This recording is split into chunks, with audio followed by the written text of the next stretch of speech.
So you guys are recording on your end, right? Are you recording like our audios as well? Yep.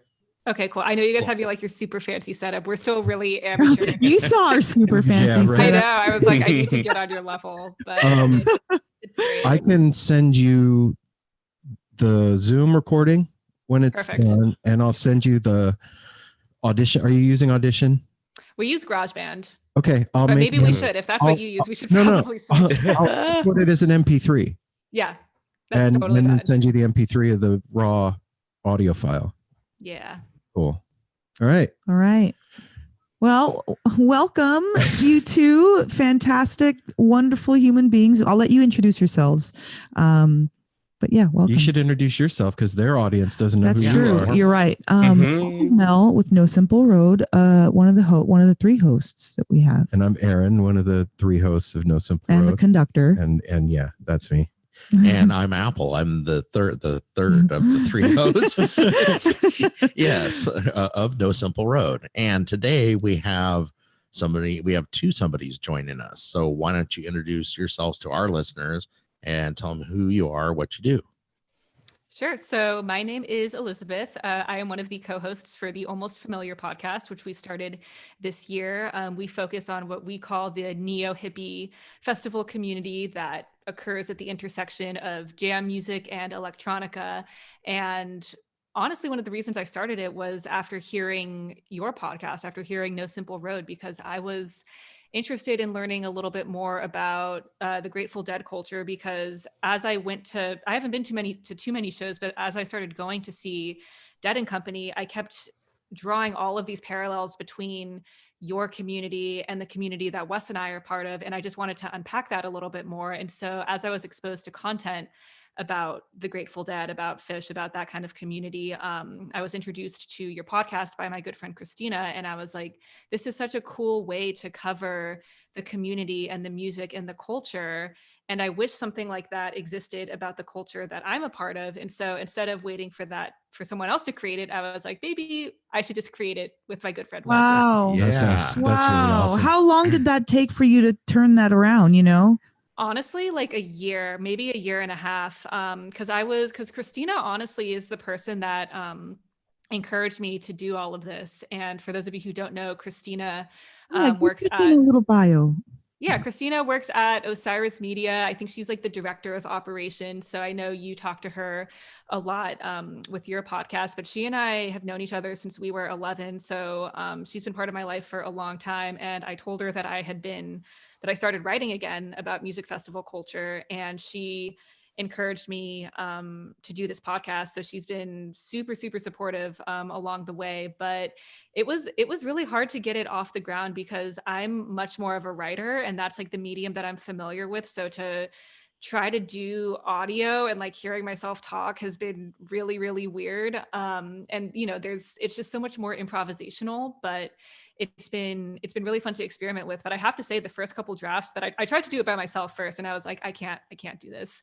So I'm really glad that I was able to get Wes on board to help me out, because the first drafts were not really that good. But I think that's kind of part of the creative process, from what I've learned, is that you have to just get it's kind of bad at first. You got to get the idea crap out. Yeah. You just got to get something out, and maybe it's bad at first, but that's the only way you improve. So, but once I started doing it with Wes, it got a lot better. So how did that happen, Wes? Wait. Yeah. Well, let's get Wes to introduce himself. I am Wes of the other half of Almost Familiar. And, again, just to give Christina a shout out, she had just kind of talked to me and she was like, have you ever thought about doing a podcast? And I was like, wow, I'd love to talk about music more, because that's my entire life. I pre-COVID, was working very deep in the music industry. I worked on the venue level. I was our marketing director, box office manager, production manager, just kind of like the guy, and like I eat, sleep, and I breathe music. But inversely, I got into the scene through jam bands. So, I went to my first festival was Modown. I'm up in upstate New York. So I went to Modown and was just like, whoa, this is like a whole different kind of community. I've never seen anything like this. And it just felt very, very much like I was home for the first time outside of my actual home. And then, from that, I got the bug, and was just going to things nonstop. started street teaming and then ended up working for this venue. And that's what I was doing for the last 7 years. But COVID happened. And then that, I just, like I said, Christina had reached out, and I initially was like, so cool, but like, I can't do this by myself. And the first person I thought it was like Elizabeth, and I called her, and she's like, oh my God, like I've been thinking the same, like, let's do this. Yeah. So it's been really fun. Mm-hmm. That's a cool thing. Like, I don't know about outside of these communities, but inside of them, those synchronicities happen often. And if you're paying attention, they happen all the time. Mm-hmm. And it's like, they're always there. That's one of my favorite things about this world that we're in is that kind of magic happening. Like, you could have been taking up baking. You know what I'm saying? Like every other person during quarantine, but you weren't. You were thinking about that. And so was she. And then, how do you two know each other? How did that, like you said, you called Elizabeth. How do you know each other from coast to coast? That's another crazy synchronicity story. So yeah, it really is. Wes and I both went to Syracuse University for undergrad, and during our freshman year, we actually happened to live in these buildings that were connected to each other, but we didn't cross paths until after we graduated because I don't know, just for a variety of reasons. Like I remember seeing Wes's face around for sure, but we just never talked. And then I think my fiance Ethan was working as a street teamer for Wes's venue, the West Sky. I don't know if you were there at the time, Wes, were you? Mm-hmm. Yeah, and he wasn't a great employee, but I grew to love him as a person, so it worked out. And so through that, I think we all linked up at a String Cheese Incident show in Syracuse, and then we all realized that we love Pretty Lights. Pretty Lights is, I don't know if you guys are familiar with the musician band Pretty Lights, yes. but that, yes, we are. Yeah, cool. Well, it's good that you especially are. After you came. Mm-hmm. Yeah. We kind of have that impact on people sometimes, for better or for worse. But our Almost Familiar is named after a Pretty Light song, and it's the thing that has really kept us friends despite being on opposite coasts for a long time. So we're just really grateful for that connection, because once we realized that we all like Pretty Lights, we started traveling to see his shows together all over the country. Yeah, and it was really important for us because at the time that Elizabeth and I like really started developing a connection, she was living in New York City, and I was still hanging out with her boyfriend Ethan a lot because he still lived in Syracuse. But we would really only hang out like when Elizabeth was up for the weekend. We would catch a live stream, we'd smoke some blunts and just kind of kick back and cool. And then it became a thing where that once Ethan moved, I would only see them at Pretty Light shows across the country. So it's just like it's how it is in our corner of the world. You keep these bonds through music. Now we're doing it through the podcast about music. Yeah, Wow. man. It's so, you say that it was hard to get off the ground because your main space is writing. What do you think the hardest thing? I know what it was for us, like in the beginning. Well, for you, what was the hardest part of it? Was it the technical side of it? Was it listening to your voice and feeling that cringe feeling like I did? Is it like, I still do. Not feeling like I don't you're like good. my voice. What was it for you, the hardest part, you think? Those two things that you just mentioned are still things that we struggle with. Like the technical aspects is something that we're still trying to wrap our head around. But I think what was hardest for me is that like, I'm kind of a perfectionist when it comes to my writing. So like, honestly, the first draft, I think Christina sent it to you, by the way, and you gave me feedback, and thank you so much for listening to that absolute piece of garbage. Because what I did was I literally wrote an essay and I pretended to read it candidly, which is so like stupid, but that is like the only thing I was comfortable doing, because I needed to just like write all my thoughts out, because anytime I tried to record, I would press record and stare at the microphone and like my mind would go blank. I know the feeling. Mm-hmm. Yeah. Believe it or not. Oh, I believe it. Yeah. It's nuts. So in 2016, or 2017, sorry, my son bought me a snowball, one of those They're adorable. blue. I was with him. Yeah, I was not going to shit on it. A blue snowball microphone for Father's Day. I had talked about, like, jokingly when we lived in Vegas years ago, like, I'm going to start a podcast, and never did it. I was like going to school for graphic design and whatever. And so he bought me this mic for Father's Day. He's like, Dad, you guys are always sitting out on the porch and talking about music and the Grateful Dead. You should really start a podcast. And I was like, okay, well, I don't have an excuse now. Like, I don't have the equipment. And so I was really nervous. I didn't even know what a podcast host was. Like, no clue the technical side of it. I just knew how to hit record on the computer and plug the mic in. And by myself did the first episode out on the porch, and it was terrifying. Like, that feeling of not knowing, because I went into it just like, I'm just going to tell my story, like how I went to my first Grateful Dead show. And I've told that story a million times in my life. And as soon as that red light came on, I was like, duh. And now listening back, it is the most embarrassing thing in the world to listen to for me. And also that feeling of like hearing your own voice and the stupid shit that I say and the way I sound and just all of it. But I'll tell you guys what, like, what I wish somebody would have said to me is that none of that stuff matters.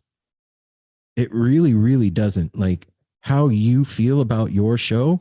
I mean, obviously you got to be passionate about it and all that, but like, aside from that, it matters what the people listening think. If you loving what you're doing, all the technical side and how you sound and the ums and uhs and all that stuff, it doesn't matter. And I wish somebody had told me that and just keep doing it. Because just by nature of doing something, you get better and better at it, right? Definitely. Well, that's the in your head thing too. Like we talk, that's like bands say, like going with Grateful Dead, any band. Sometimes what they thought was their worst performance ever, the fans fucking dug. You know, that they were like, that was one of the best. And then they go back and listen and it was like, okay, I guess that was pretty good. They sure liked it. So, and that happens a lot. And the biggest one for me is the voice thing. I still can't get used to hearing my own voice. And we've been doing this for 3 years. It's just the thing. I've gotten used to it and I laugh. Everybody at work, listeners, people that listen, they're like, you got a great voice. But to me, when I hear it, it's like, how are you doing? You know, like, it doesn't come through right. You're like, school this year. Then the other one too, that all three of us suffered from, Aaron really hard because he started it was like a couple days after he released the first episode. He had like a panic attack. Like, it's out there now. I can't take it back. I just told the world basically, if they want to listen, about all my shit. And then that we all went through it. Mel went through it. I did, because we're all, you know, we're all kind of private people by nature. And once you start talking and get used to it. Aaron's not private by nature. Not really, dude. I'll tell the guy at the grocery store. He's secretive, but not private. Okay, secretive, whatever. But we put shit out. We all kind of worried about it, and then we got over it quickly. And it was like, all right, whatever. People let, and that's what we get the most feedback. It's like, you guys are so open and honest. It's like, yeah, you guys are so real. I appreciate that the most. Yeah, thank you. Thanks, man. And I will say, in comment to your voice, Apple, when I first heard your voice, I assumed you were like this like beautiful, whimsical little 20-year-old man. Like, you just are so childlike in nature. Wow. And then I remember I saw you and I was like, wow, like, I love that you just are the way you are. Cause like, I'm looking at you and in my head, I'm still seeing this like young man who probably just like runs around skipping through fields. Wow. You can tell me if I'm wrong, but that's what I see. No, Wes, this is the best thing I've ever heard. He's a skipper, Wes. Yes, you know, they didn't think you. Wes is my favorite person.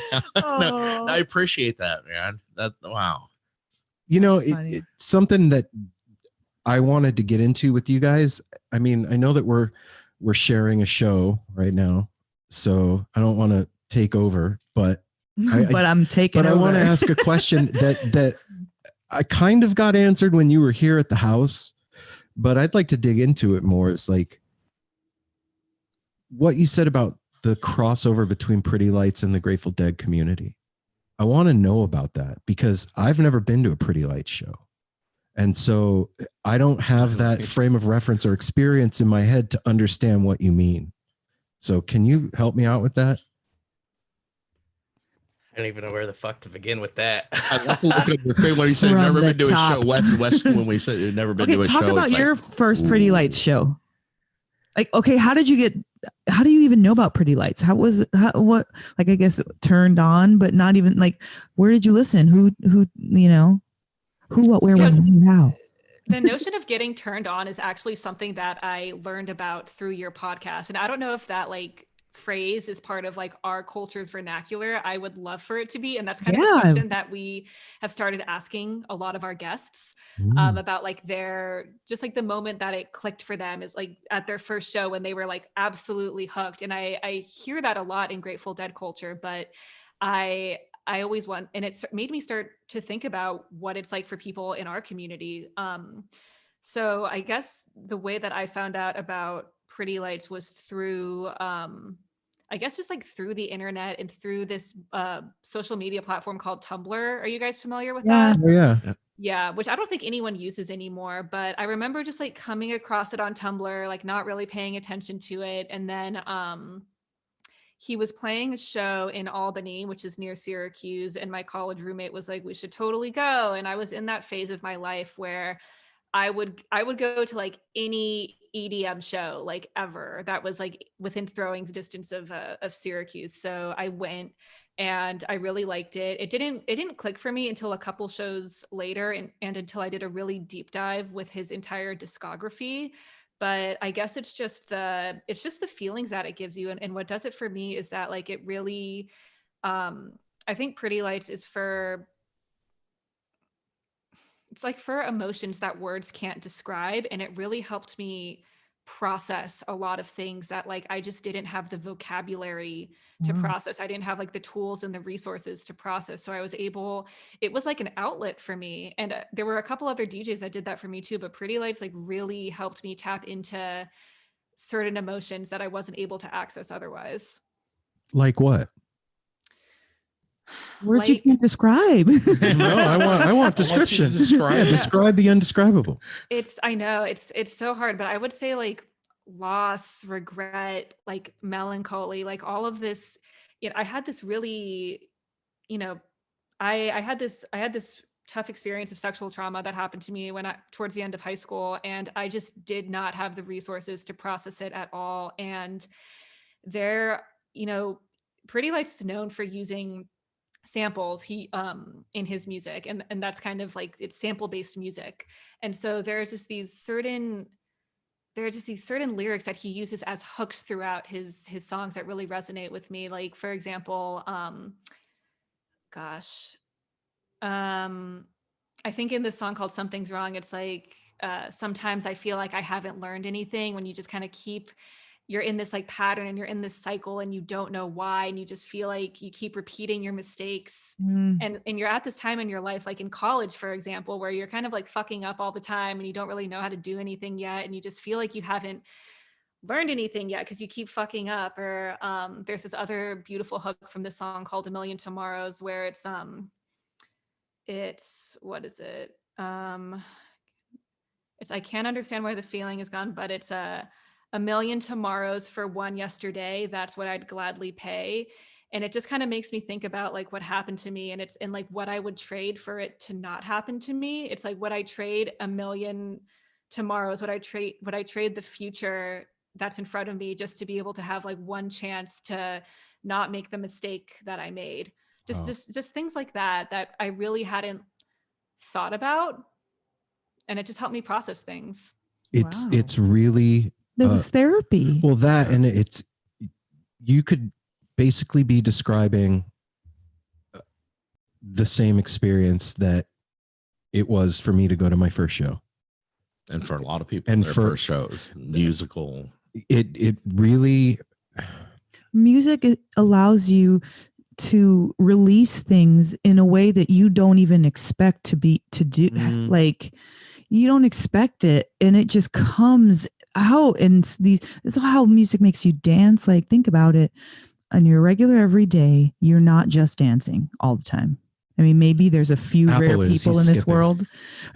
There's a few, but when you hear something, there's something that makes your body emote, and the healing channels that it's able to touch, especially when you have like repetitive phrases, and you can think about that like as a mantra and just kind of get into that flow and tap that space that is traumatized or in need of repair or needs to be soothed. And that is amazing, that description that you just said about Pretty Lights.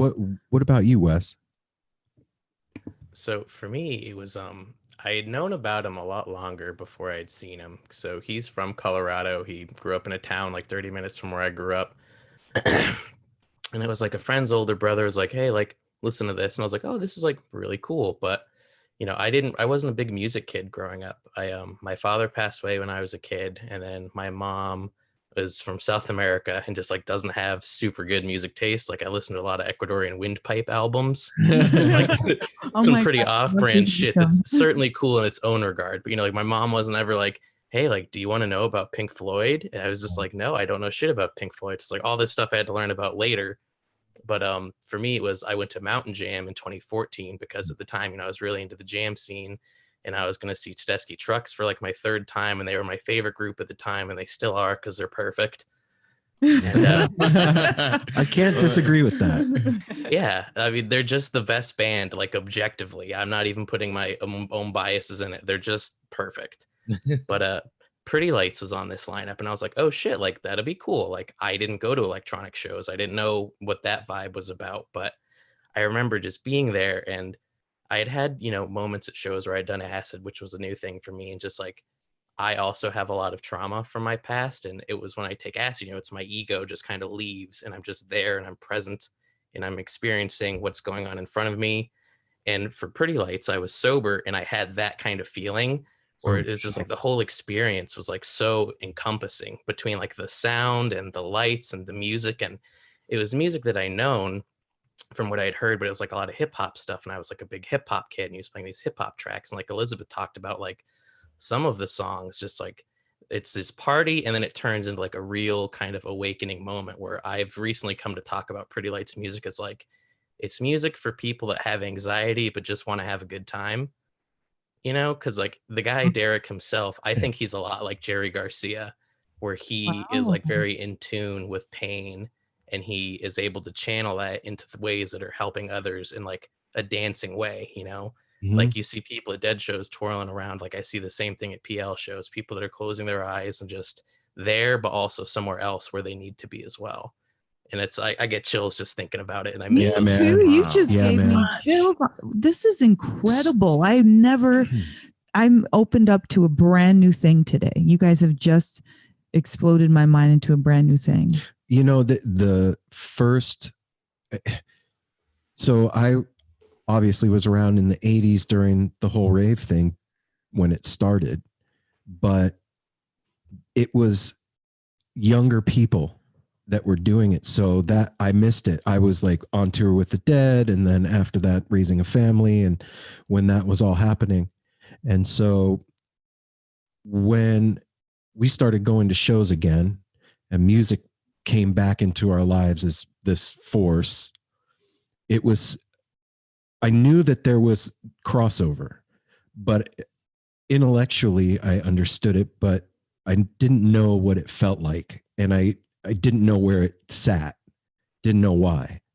And we went to Summer Meltdown last year. Sometime that wasn't today. We went to Summer Meltdown and in the past. Yeah. And Tipper was playing. And that's a spicy boy. Bro, dude. I was puffing a DMT pen during his set, and so was everybody else at the entire place. So yeah, that's the vibe. I was like, I had done DMT several times prior, and my stance on that was like, why would anybody do this at a show? You should not be doing DMT when you're out partying, like blah, blah. And then I met Summer Meltdown, and I had taken ecstasy the night before, and I was kind of burnt out, and I was like on the fence whether I was going to do anything again that night. And Mel was like, oh, we brought the pen. And I was like, fuck yeah, let's do that. And so when Tipper came on and started playing, like they said, that whole place smelled like a brand new tennis shoe on fire. and I started hitting the pen, and I quickly came to realize what is going on, like what that scene is about and why it does cross over. And it, to me, that place that you're talking about, when somebody is standing in the back of the venue or on the side and they're spinning and they're there, but they're not there, or you see the people that are just drenched in sweat, grinding their teeth, dancing the whole night, or the person that's sober, drenched in sweat, dancing their ass off all night. It's all the same place, whether it's at a Grateful Dead show, whether it's at a Pretty Lights show, whether it's at a Tipper show, whether it's Dusty Trucks, or even the Philharmonic. It's a musical space where all people that are there are coming together in a collective consciousness, and the music, and there ceases to be a separation between the music and the listener. It becomes one thing, and you're in this like outside of time existent field of energy that you can touch and will respond to you, and also responds to you emotionally. So you'll have a feeling and the music will play it, or the other way around. And it's no, there's no difference, is what I'm trying to say in a really fucking long-winded kind of way. There is no difference. I think it's an actual, like, if you could say I went to South America, like that's a place, that is also a place that is happening when we're all together dancing to music. And it's been going on for as long as we've been banging on sticks around a fire. Yeah. Now, I think you said something there that just triggered a Pretty Lights like brain moment I have, which is just too much of those. It's like, that's how my brain is. But that whole experience you described, there's a Pretty Light song called Out of Time. And when you listen to it, that is the exact sentiment you get while listening to that, is that you're existing in this place. It's not the normal space of time, but it's just another place. Mm. And it to me, it like, it completely took over for me. Yeah. I walked into that show one person, my first show in 89, and walked out somebody else, literally. Like that's not like a figurative, metaphoric, cute play on words. Like, walked in one person and came out another. And changed the direction of life. And it completely altered the course of my life. And I've even said to Mel, like, in that space of like, when you're way out of your head and the music is happening and we've all synced up, I feel the most me I can possibly feel in that space. I'm the most in control of my emotion. My anxiety is 100% gone. My second guessing the power I have in the universe is not there anymore. I feel the most in my skin when I'm out of my head. And the Grateful Dead have a lyric, he's been there so long, he's got to call in at home. And I really feel like that. Like, it's been so fucking many times now. It's like, oh, that's the space where I fit and where I did find my family, and you did too. And that's strange to me that's a commonality. Well, that space, when you're just talking about that is the same thing. But the thing that I see too is it's the same thing. The only thing different to me, and I learned this at Meltdown, I'd never really gotten my wig flipped by electronic music. I love listening to it when I've been drinking or something at home. I saw like the Chemical Brothers back in the 90s, like kind of that stuff. But last year with Tipper, and then it was Closey, and Polish and then Ambassador. the one that Polish Ambassador, Yeah, that was amazing. and then but G Jones too. G Jones was there, and that blew my fucking mind. And then you guys were like, that's what I was gonna say. We weren't. Yeah, we were burnt out. You guys they heard it from the camp. Yeah. G Jones is a little more like, and that, I had never danced. I learned that I can move a new way that night. Dancing to Tipper, like by the time I got to Tipper, he was the second one that night that was like electronica kind of. I was dancing. I mean, I was like primeval. I was like reaching the ground, pulling energy up, throwing it, and people were throwing it at me. And it was a dance I didn't know I had in me. And then so I mean, like that too. Even though I got flipped a long time ago with the music thing, there's there's new yeah. and different things out there. And we discovered bluegrass in the You last couple can of years. teach an old dog Like- new tricks. Yeah, well, bluegrass, we all got sprung on bluegrass going to Northwest String Summit last year. We were never hanging around dancing to bluegrass. Now we are all the time. I mean, there's so many outlets and everything that take you to that one place that is so amazing. Now, those moments you talk about in bluegrass where you find yourself dancing to, do you think that those are the moments where there's lyrics, or there's those pure instrumental moments where you're just kind of feeling sound? For me, it's instrumental. More instrumental, but throughout. Well, because then when it gets to the instrumental, that's where you maybe dance a little, but then when it gets to the instrumental, that's where you're like, da, da, da, where you're really getting. Yeah. Yeah. I think that's kind of the big commonality between the two genres. And it's something I've been thinking about all day, just because I was like so excited to have this conversation, because it is like, when I'm hearing you talk about it, it's just so similar how the music of like your generation compared to like Elizabeth and I, who I guess I'll call ourselves millennials now. How old are you? But like, 27. Okay. Yeah, Okay. 27.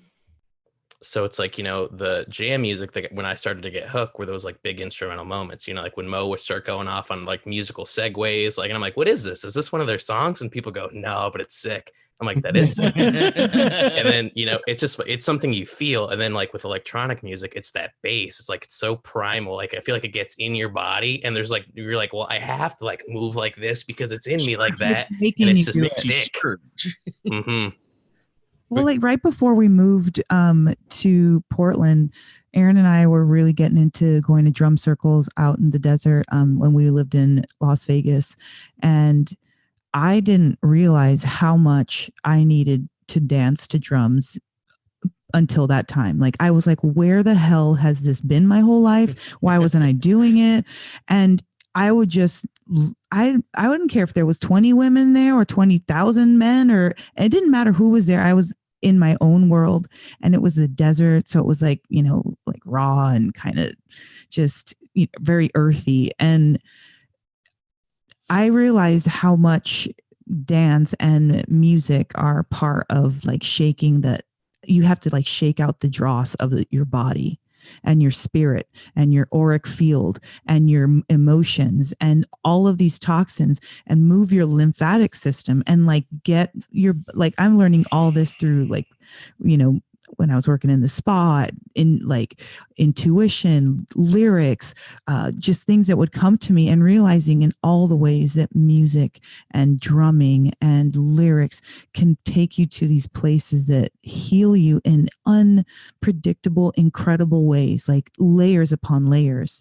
That's what like was my turn on, like that brought me to the music. Like I can listen to lyrics and be like, oh my God, that's why I love Bruno Mars so much, because it's not like he's like the best in ever.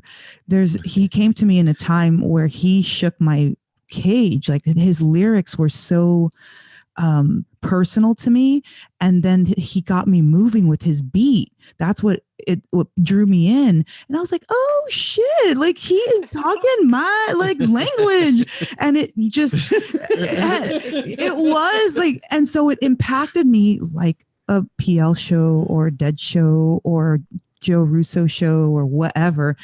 And I wasn't even at a Bruno Mars concert. I was in my car driving to work. Like, it was such, I guess what I'm saying is that the music and the togetherness, that conscious space, like we can have it so many ways. And that's it. We can have it so many ways. Cause I was like I said, sitting in my car, here we are at shows, getting that energy off of each other, and the lyrics and the music or drum circles. Like, it is necessary for, it's very necessary for period. Yeah.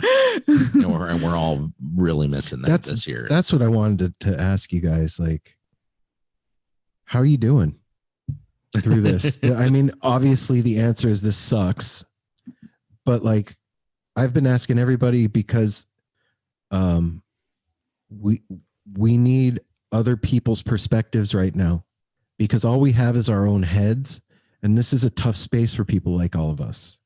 We're in a really hard spot because we can't do the thing that we loved to do. Is our therapy. You know what I mean?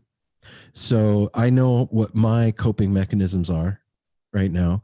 and some of them aren't working, to be honest. Like I'm having a hard time.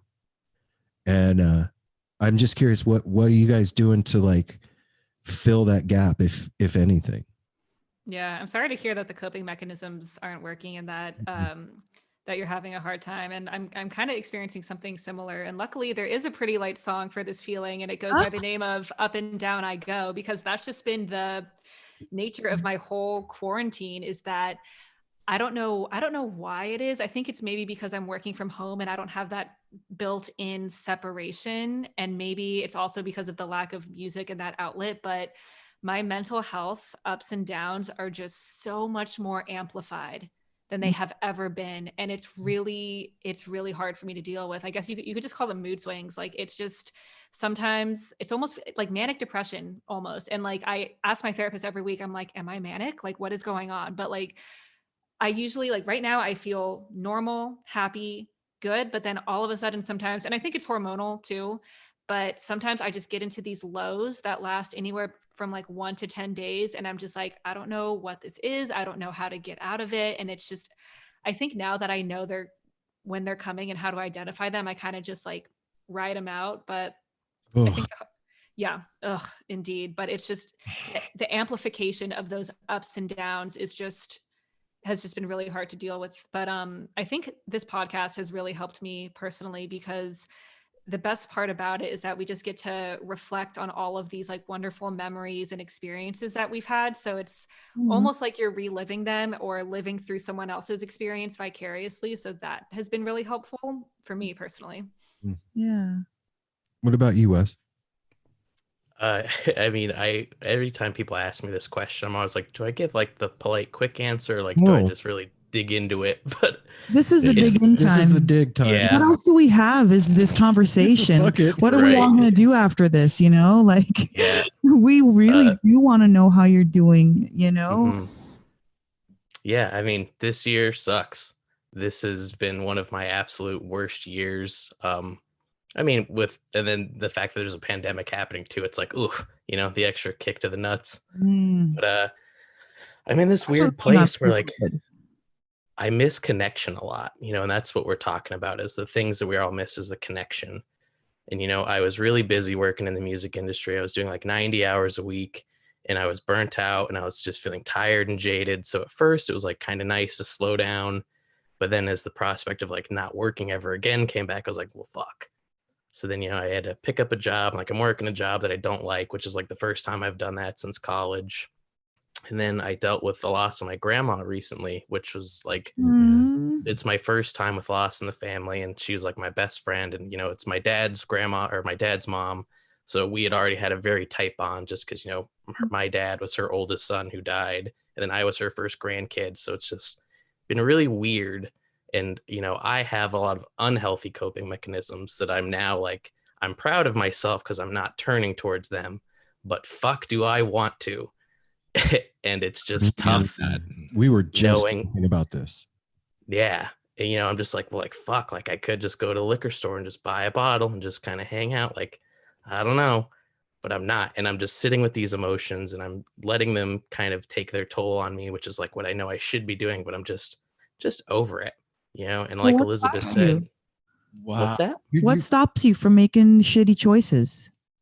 From going to the liquor store, say, or whatever? I have just made those mistakes so many times in a row. And I think the lesson finally got drilled in after fucking 10 years of being an absolute ignoramus.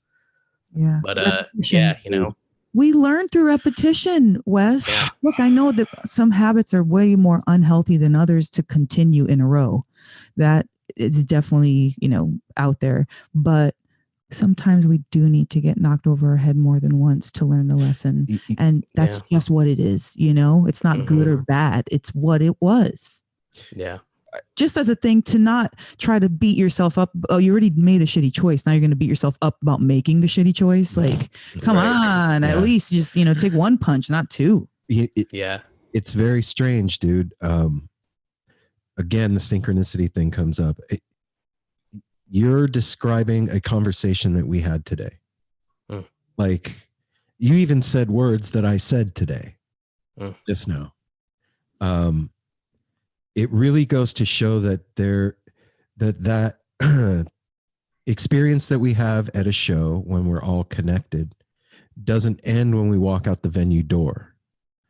It's continuing all the time. It's not like when the music's over, the switch is shut off.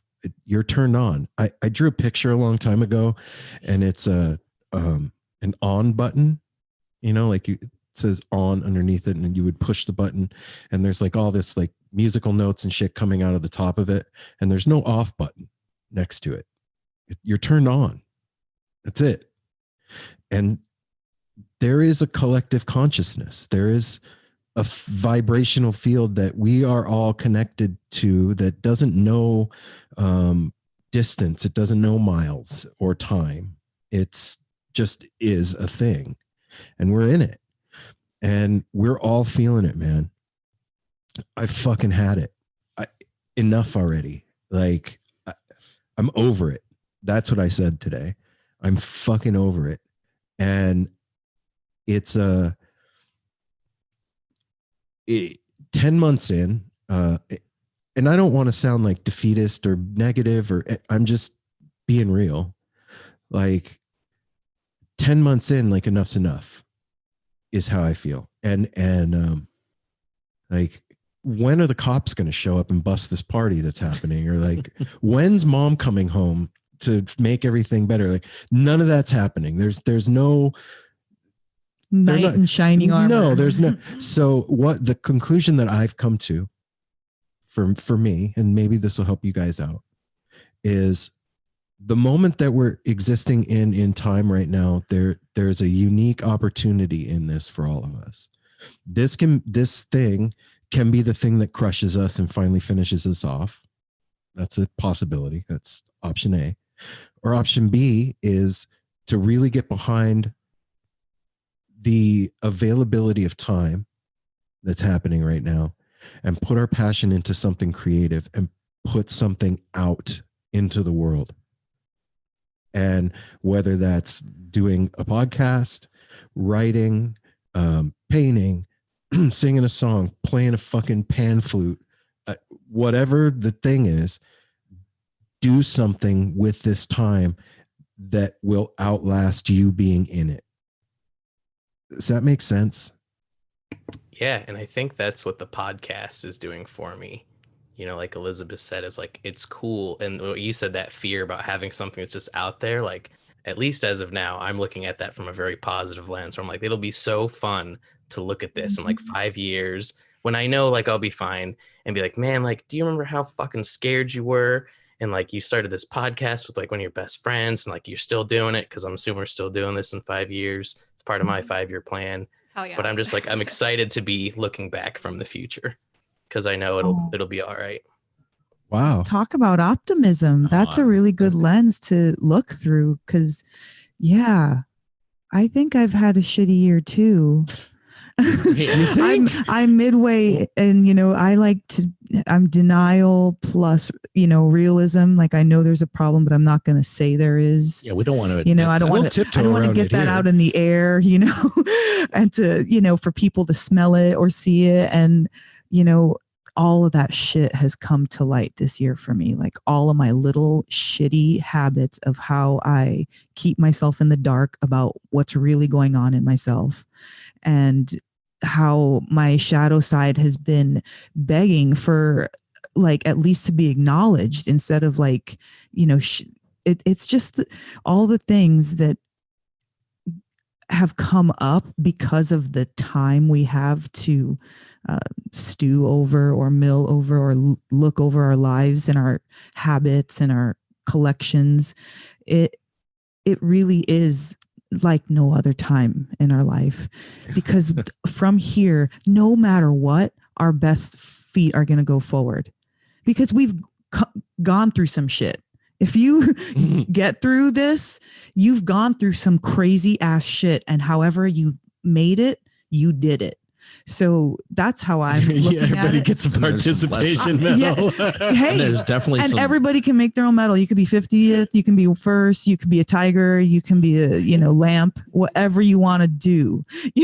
But that's how I see it. Like, we're all collectively going through something hard, and that something hard is us. We're having to scrape through and dredge through the crust and the mucus and the funk of Gross. our personalities all and the our things habits. we were able to ignore before. Yes. With so many excuses, not excuses, but so many things where everybody was so Distractions. busy. Busyness. Like Wes, you were working 90 hours a week. We were all, it was so easy to not go inside your head and your body.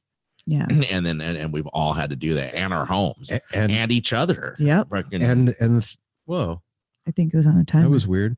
And the thing that you said about substance abuse too, man, like, I don't know how much you've listened to NSR, but I had a heroin problem, and Yeah, Apple had a meth I have problem. heard. no, we both like And- sticking stuff in our arms. Yeah, We were, and that's what came up this morning. yeah, like, if there was ever a time, it would be now. You know what I mean? But like Yeah. you, I know the result.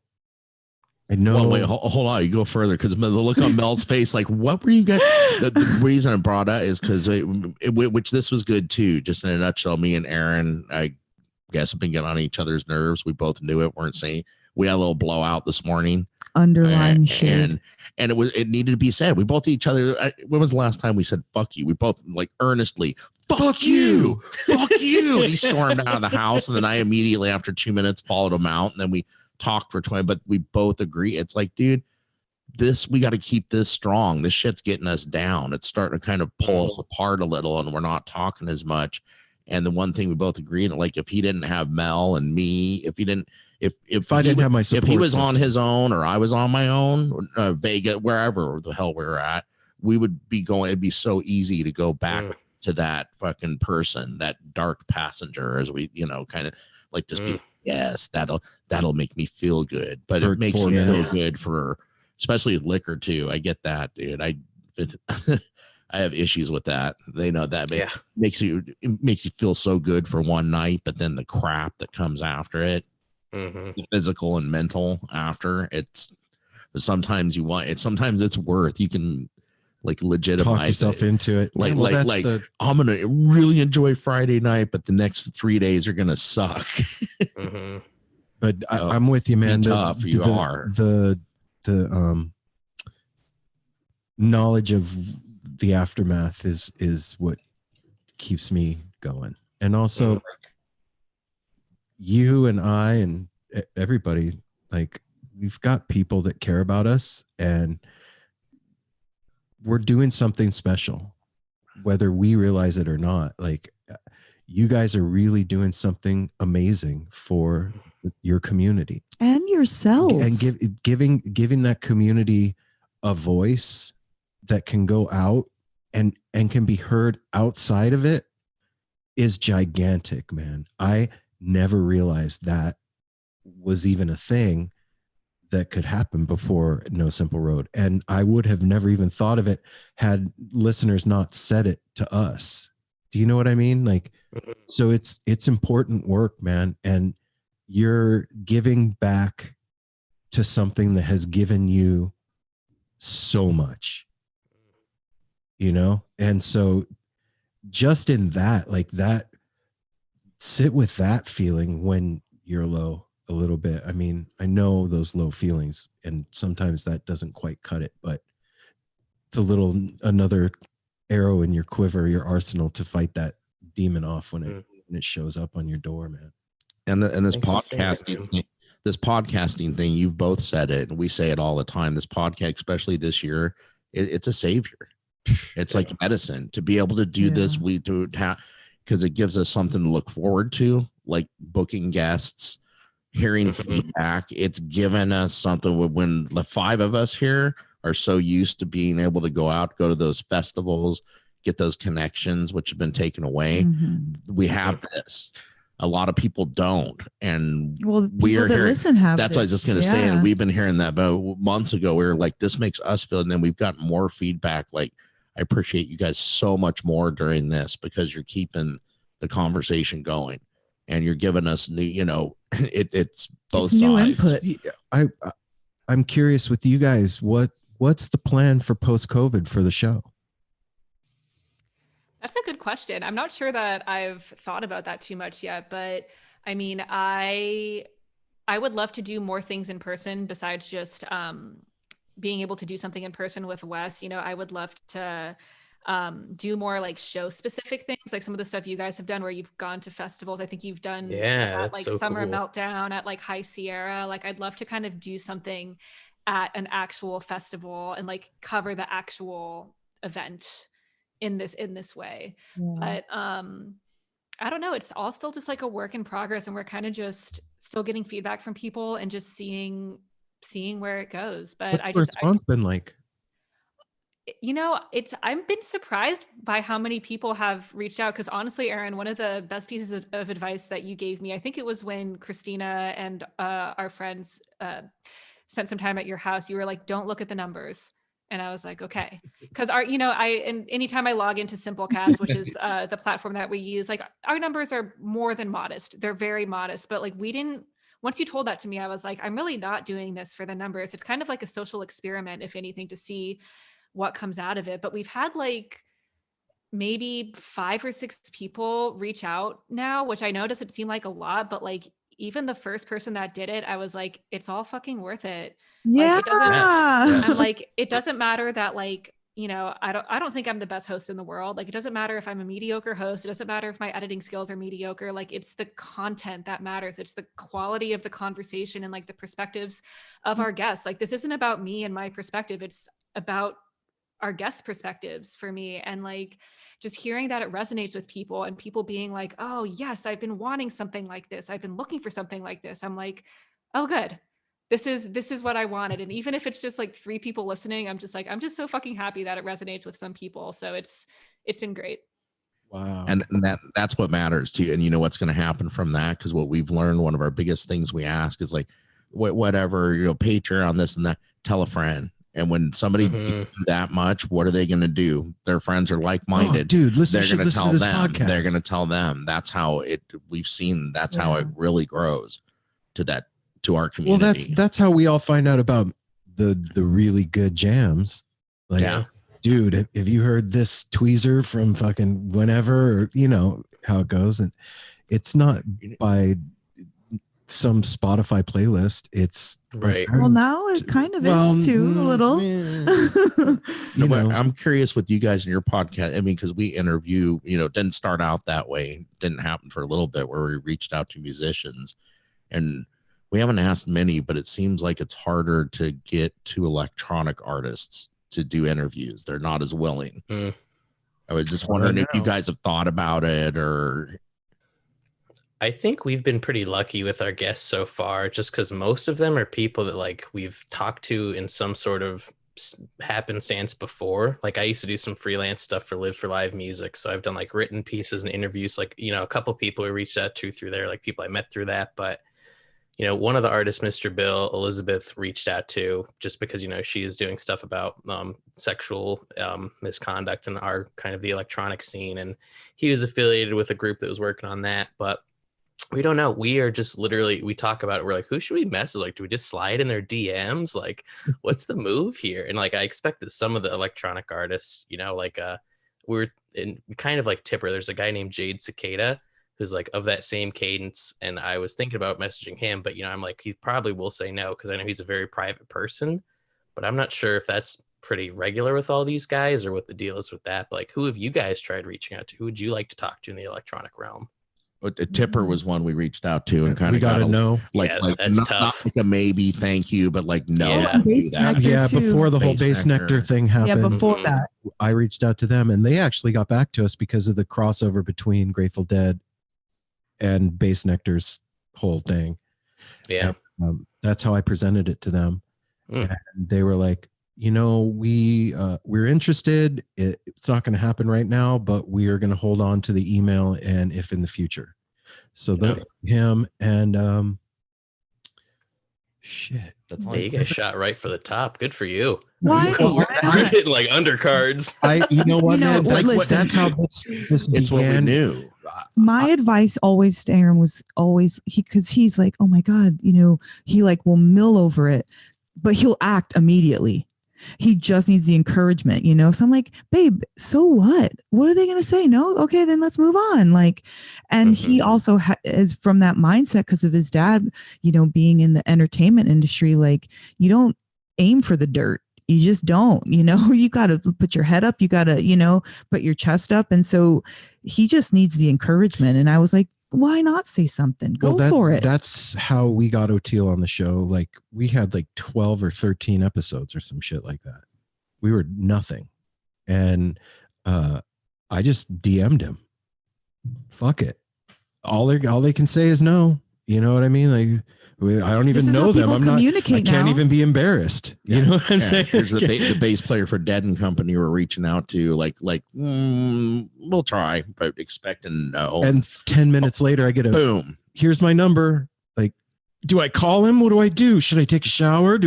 He did take a shower. It's fine. The day of the interview, he's like, I feel like I need to take a shower before we. No, get on the audio. Wait a minute. I just hang have on before I forget this. In booking guests, I'm going to give you a piece of advice. When you reach out to somebody to have them on your show, as of today, there are over 1 million podcasts in the world. Why would a guest want to come on your show? Right? You have to pose it that way. Give them a reason to want to come on your show. An angle that you want to interview them from, a topic that you're passionate about, that they're passionate about, where you intersect, something where you have a commonality with them, not just, hey, we have this podcast and we really like you to come on and be a guest. Who are you and why would I want to do that is a lot of the attitude, right? But if you're like, hey, I know that you've had sexual misconduct stuff in the past and we're dealing with that subject right now on the show, we feel like our listeners could really benefit from hearing your voice. Give it a shot, because the thing that I've come to realize with these guys is apart from using a podcast to promote, there's no reason for them to come on other than to connect with the fans. And the people that we're dealing with and you guys are dealing with are real human beings that aren't rock stars for the most part. And they want to connect with the fans in a visceral way. So if we give them that opportunity, then they're going to reciprocate with us. Now, a question for you in regards to that. Like, when you're prefacing this to people you have come on your show, do you let them know that you guys have like some of the most genuinely heartfelt conversations, or does that just kind of happen in the moment? Because I'm always very impressed with how like it'll be the middle of an interview, and then like with the Keller Williams one I was listening to the other day, it just then was talking about mental health, and like he seemed really cool about it, but I could see that catching someone off guard, and I guess I've been a little nervous about it on our end too. The only pre-warning that I give ever to who we are is I say, sometimes in a introductory email where I'm reaching out, I'll say, what do I say? No Simple Road is not your typical interview show. We are not doing an interview. We're having a conversation. Yeah. Open conversation. That's it. So no. Yeah, I just like that. Like you talked about that specific, like Keller. That was nothing ever mentioned. We didn't know it was going to go there. That just happened, and usually they bring it up. I feel like I know No Simple Road doesn't go after topics. We go after our own life and preferences and experience, and we're not trying to debate you or trying to sell you anything or trying to be better than anybody. We're letting you into our life. The life is in this is like the auditory, lens, we're letting you into who we are. It's not debatable. You know what I mean? So as far as I ever go into, conversations, I'll be very quiet sometimes, and then I'll be very talkative. Yeah. And it really kind of depends on, like, sometimes people are just giving so much knowledge, and who the hell am I to say one word? I don't need to interrupt this flow. I need to sit and think about this. And, and then other times I just want to get to know who this person is. They're so interesting. I want to gobble them up, and they're so cute. And I want to know about their family, and I want to know about their mom. And other times they are so sharing already that like, it's a beautiful tennis match. And so what I found, and the way that I'm able to be comfortable with this, any type of comfort with this medium, which when I was really not at first, I was overly not, is I just, you have to remember, I'm in my house with my jammies on, with my husband and my best friend, my brother over there. And if I don't want to talk, I just dip out. And if I want to listen, I listen. And if I want to, it's like the most, Aaron was saying about being the most himself, like this is the most myself, because and so these conversations, this is why I was coming around to, is like, this is what I feel is like the magic of our show and as a listener, because I do listen to my show and I listen objectively and critically, very critically. Oh yeah. I can totally be like, oh babe, this didn't sound right, or I didn't like this, or this is weird, or I really need to not do that. And I can also like cry at our show, like, or remember and re-laugh at the same thing.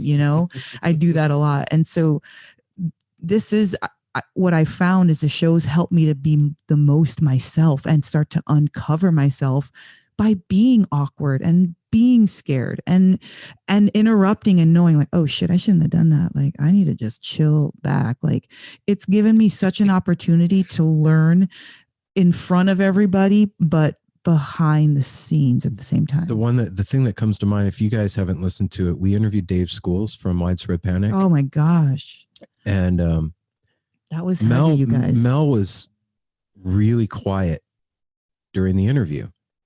And I'm like freaking out because we're talking to Dave Schools and it's like a big deal. And it's like talking to Yoda. The dude is just like this spiritual, he's a guru. And we're having this amazing, deep conversation. And in the back of my head, as it's going down, I'm noticing that Mel is silent. And this is the kind of conversation that Mel would be like 110,000% in on.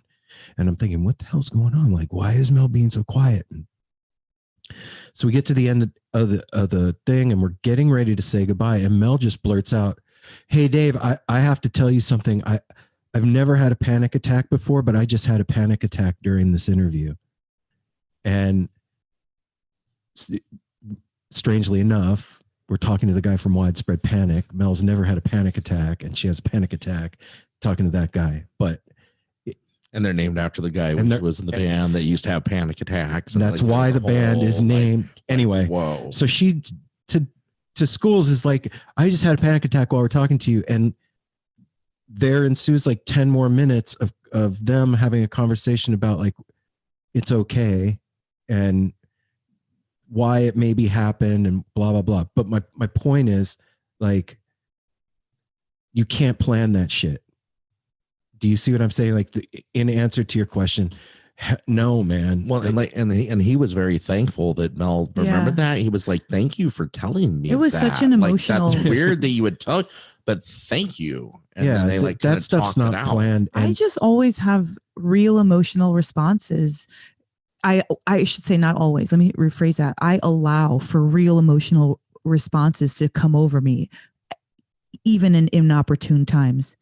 If I'm at work, it's okay. Like I just am, for some reason, I'm able to emote on like not hold back because I know how to rear it, or wield it, I should say.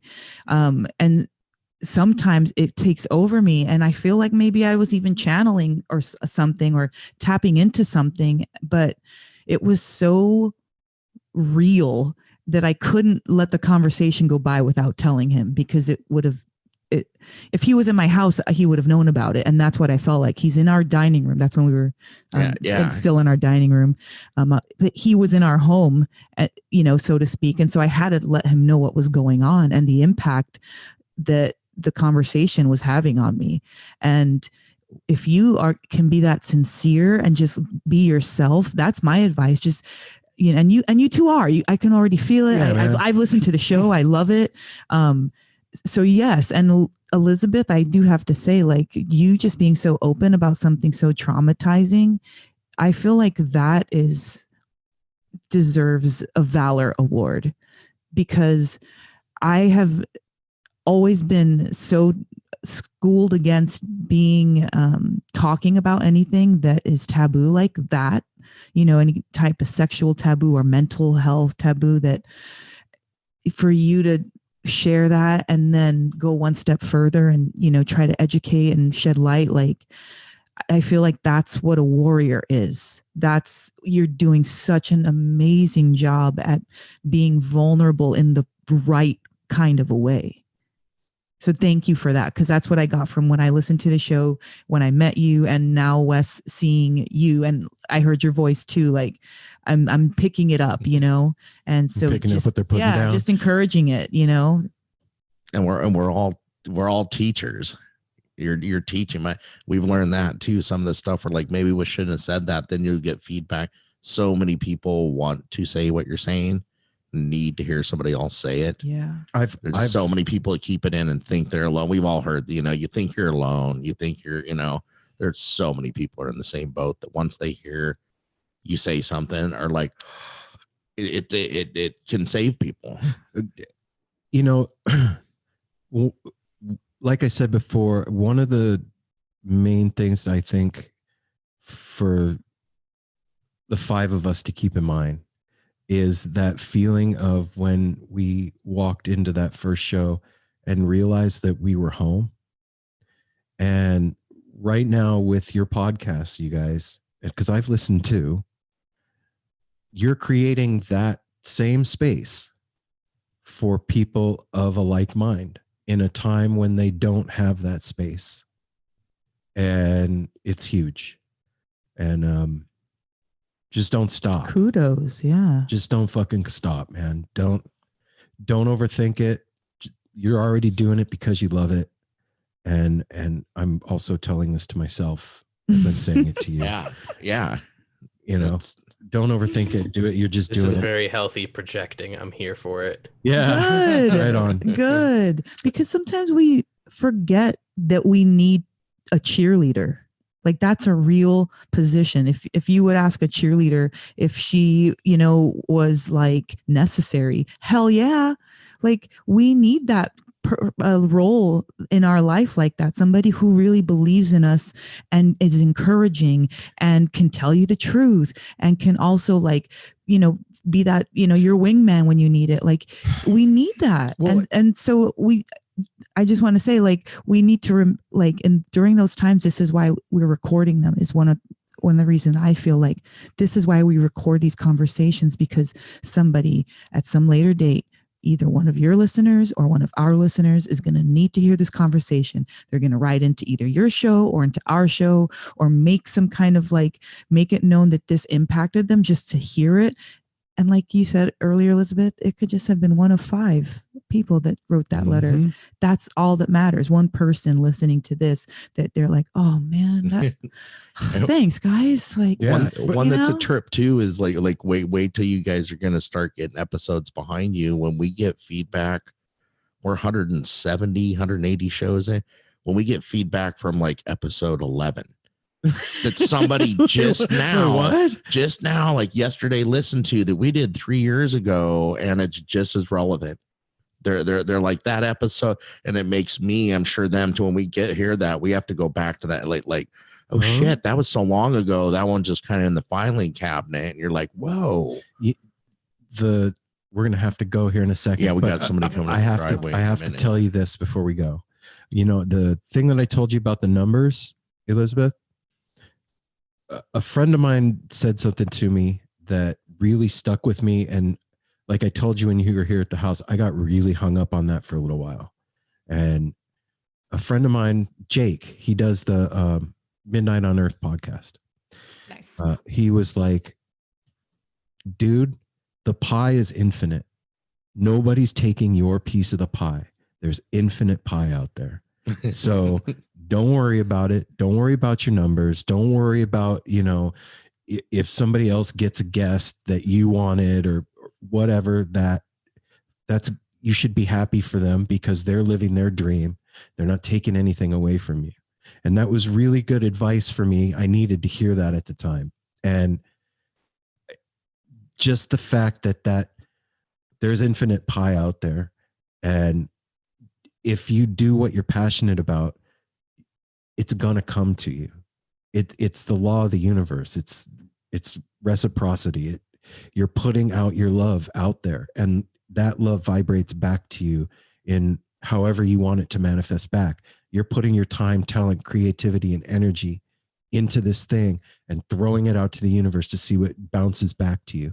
And I'm telling you guys, you're going to be fucking amazed at what happens. It's going to blow your minds. And I also want to throw out too, if you need help, let me know. I don't know everything, but I know some stuff now. I know some things about doing this just from doing it. So if you run into something and you need help, just hit me up, man. I'm here. Thank you so much. Yeah. You guys are so wonderful. Mel, thank you so much for saying that. That really meant a lot to me. And like, I mean, I think I've told you guys already, but like we've been emulating your show, and like I don't want it to seem like we're trying to copy you or anything, because that's not our intent, but like we just love the vibe and the energy that you guys bring, and how open and authentic and vulnerable you are. And like when we heard that, and when we were trying to kind of come up with our own platform, we were like, we want to do it like them, because what they do is like fucking awesome. The way they cover their community is great. So like whatever we're doing now is directly from you, just like our music is from like the Dead's music. It's like we're pulling inspiration from your platform to share it with our community. We're happy You don't to realize do how that. flattering that is. Well, not even flattering, like they're good, like because you can't be us. You're not us. You're you guys. So like if you can use anything to help make your art or your platform or your people, that is amazing. And that's recycle, reduce, reuse. Like it's just bringing it out there and using, like we love that. We love that you're doing that. Continue to do your, and then we gave encouragement to you guys. That means the world to hear that. And plus I want to go back to the very beginning. Thank you for what you said about my voice, Wes. It makes me feel a little bit better about it. So before we take off, will you guys tell our listeners where they can find you, and then we'll do the same? Yes. This is the thing we're the worst at. Our social plugs. Each social media platform has a different, like slightly different thing. So for Instagram, it's Almost Familiar Pod. Yes. For Facebook, it's Almost Familiar. And if you want to email us, we're almostfamiliarpodcast@gmail.com. So each one's a little different. And you're on all the platforms with all the things, and Spotify's and Apple. Oh yes, we're on Spotify, we are Apple on the Podcasts, internet. Couple others too, but we're all on all the major platforms, just not SoundCloud or YouTube. But okay. So could you guys tell us where our listeners can check out No Simple Roads? Yes, I will. You can follow us on all social media platforms at No Simple Road, because nobody else had that handle, and we were super lucky. So one-stop shop, baby. Yeah. We are most active on Instagram. So if that's your jam, come follow us over there. If you listen to the show and you like it, please remember to subscribe to it, man. Like that is huge for us. And you can go to www.nosimpleroad.com and find out all the other stuff. There's like No Simple Road merch and pictures and memories and doodads, whatnot, things that make me sad when I see them, and you guys will like it, and stuff like that. There's nothing on our calendar. We usually have a running calendar, like, hey, you can see it. We'll be at this festival. We can meet up and dance Summer Meltdown. So, I fucking had to take the calendar down. Ugh. Yeah, that was tough. A painful son of a bitch, and just a little paragraph there. We'll be back. Like kind of like every band's website. You guys, I want to do this again. Yeah, absolutely. I want to do this again. This was so much fun. Yeah, totally. And on top of that, I would like genuinely, we're on like a hiatus for Pretty Lights outside of pandemic as well, but when that dude is back, if he's in the Northwest, you guys have to come. Oh, yeah. I already We're wanted there. to see him, but now Yeah. you've Underscored made, it. You've Yeah. made the sell. And if Apple, they, you are by my side, Apple, and we'll frolic. Yeah. together. Oh yeah, bro. He's I'm really a skipper great. myself. Oh, really? if he So plays fun. back east sometime, and We want to come out there. I'll go out to see it, and we can all go to. Yeah, So, we will another be thing. there for your first show. I will not miss gosh. that. So Yeah. Okay, we gotta Yeah. plan it. You gotta date. Fun. We we gotta can indoctrinate you into podcast. PLF. I'm done. I'm down. yeah. All right, Love you guys, we love you. Thanks. I'm gonna take a quick Yeah. picture. Yeah. All right. Ta-da! Thank you. Thank you so much, Aaron. I'll be in touch with you about Okay. all of, schedule stuff. But thank you so much again. Have a And great you rest of guys your love night. everybody. I'm Thank you serious, so man. much. Hit me up. You, man. Yeah, Bye, you guys guys. keep your heads up, all right? You too. You, yeah. Bye. Recording. Find that button. And yes, stop